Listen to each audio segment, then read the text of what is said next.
Selamat siang, saya Steven Chandra Saputra, NIM saya 195101620. Selamat siang Pak Bambang. Perkenankan saya untuk mempresentasikan ujian akhir semester saya, ujian akhir teknik presentasi saya. Sebentar, saya akan share screen terlebih dahulu.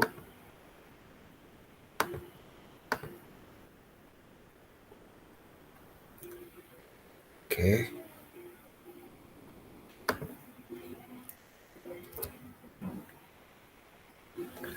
Jadi saya mengambil ini UAS teknik presentasi saya. Nama saya Steven Chandra Saputra, 195101620.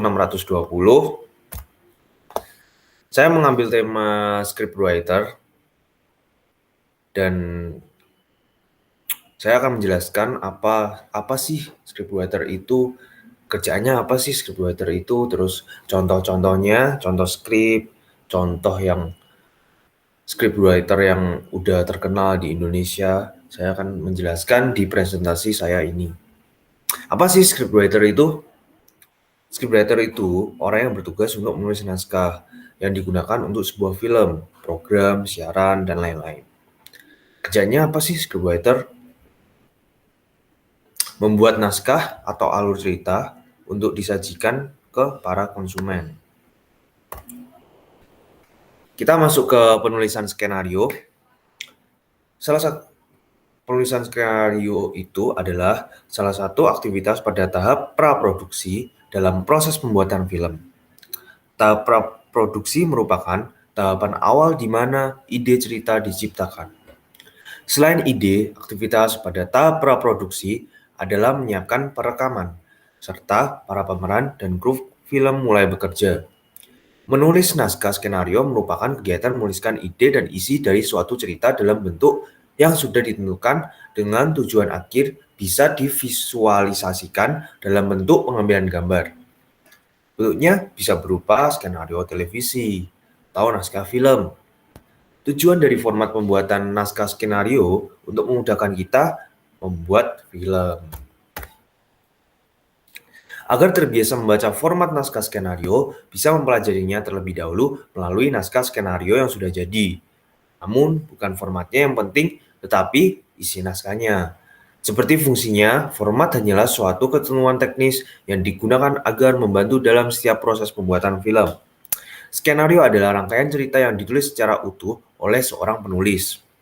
Hasil akhir dari sebuah tulisan itu berupa visualisasi dalam rupa gambar yang berisi adegan-adegan dari isi cerita. Orang yang mempunyai pekerjaan menulis naskah film itu dinamakan scriptwriter. Untuk pembuatan film, naskah yang selesai ditulis bisa langsung divisualisasikan dalam mereka adegan. Sedangkan dalam pembuatan film animasi, proses selanjutnya setelah penulisan skenario adalah penggambaran storyboard, pembuatan art concept, character and environment modeling, writing, animating, serta diakhiri dengan proses compositing dan editing. Gimana sih? Apa sih langkah-langkah menulis naskah film? Pertama, kita menentukan dulu tema yang kita akan realisasikan di film nanti. Kedua, kita merumuskan naskah sebagai intisari cerita melalui kata-kata singkat. Ketiga, kita menyusun alur cerita. Alur cerita kan ada 3, yang maju, mundur, atau maju mundur. Kalau misalnya di alur maju, kita membuat cerita yang maju terus, tapi ada flashback-nya, yaitu namanya maju mundur, alur maju mundur. Keempat, menulis keseluruhan cerita. Jadi kita harus menentukan dulu keseluruhan cerita kita itu apa, kita kembangkan terus-menerus agar yang mungkin dulunya kurang apa itu bisa diperbaiki. Kelima, menulis bagian scene per scene.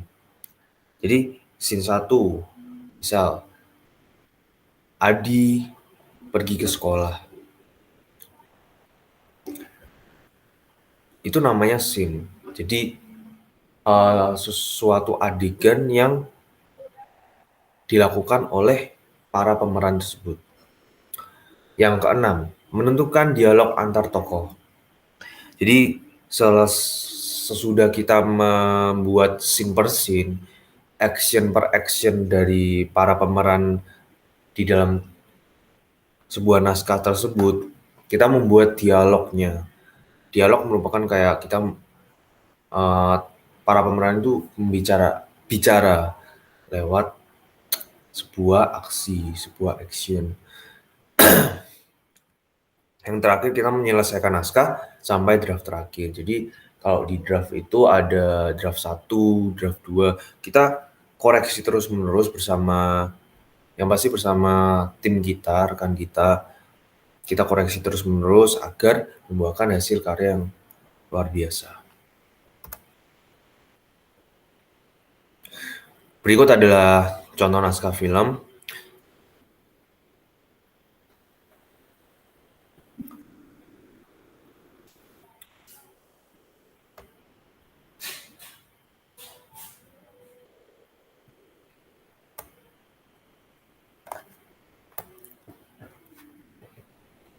Di dalam penulisan naskah ada 4 bagian, yaitu ketika kita membuat naskah, kita harus tahu apa itu scene heading.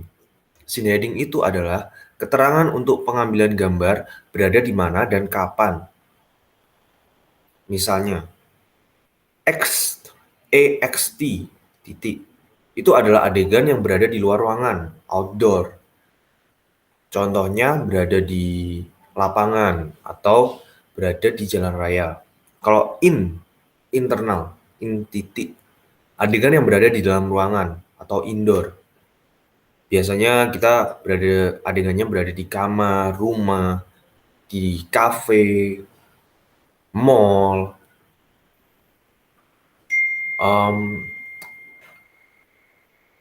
Setelah itu kita membuat X titik nama lokasinya di mana. X itu kan berarti di luar ruangan. Berarti kita X titik lapangan bola. Strip, kita menentukan waktunya kapan.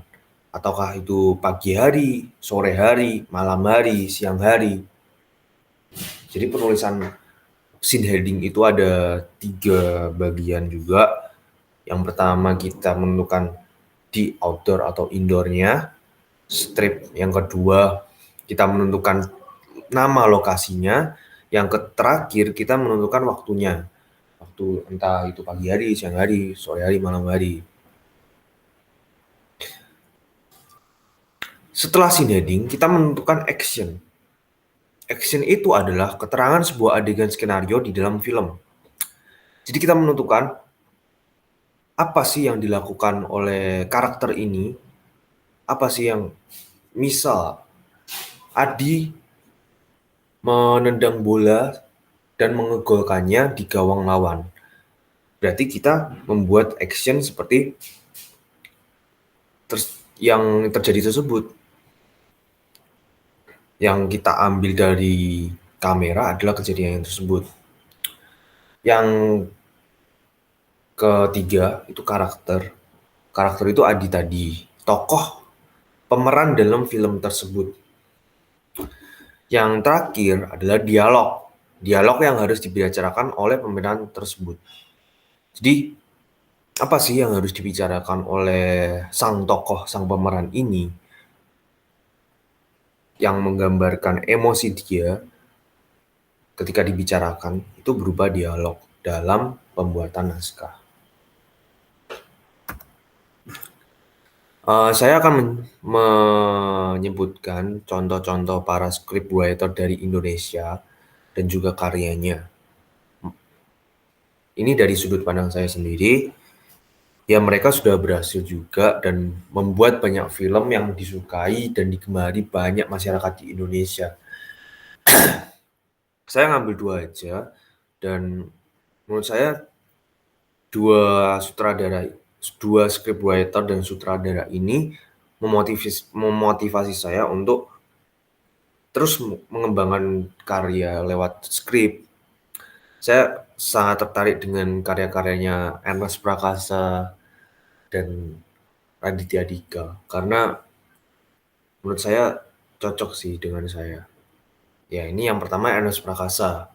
Beliau adalah stand up komedian yang akhirnya terjun di dunia film bersama istrinya, membuat karya-karya yang banyak digemari oleh masyarakat Indonesia. Ya, ini di film Ernest Prakasa itu banyak sih. Kayak Toko Sebelah, ini yang ada gambarnya di presentasi saya. Selain itu ada apa lagi ya? Susah Sinyal Movie, lalu Imperfect, banyak kok pokoknya karya-karya dari Ernest Prakasa. Dan ini fakta menarik juga kalau film-film Ernest Prakasa ini juga di-serieskan gitu loh. Series itu adalah kayak film yang dibuat per episode. Jadi kayak sinetron gitu ya. Ya kayak gitu. Jadi Cek Toko Sebelah ini juga ada seriesnya. Dan menurut saya menarik juga sih. Konsep ceritanya itu sangat wow, amazing. Sangat plot twist-nya juga dapet dan emosionalnya juga dapat, komedinya apalagi kan bekas stand up komedian itu sangat tergabung dan membuat membuahkan hasil karya yang sungguh baik. Ya, yang kedua ini Raditya Dika.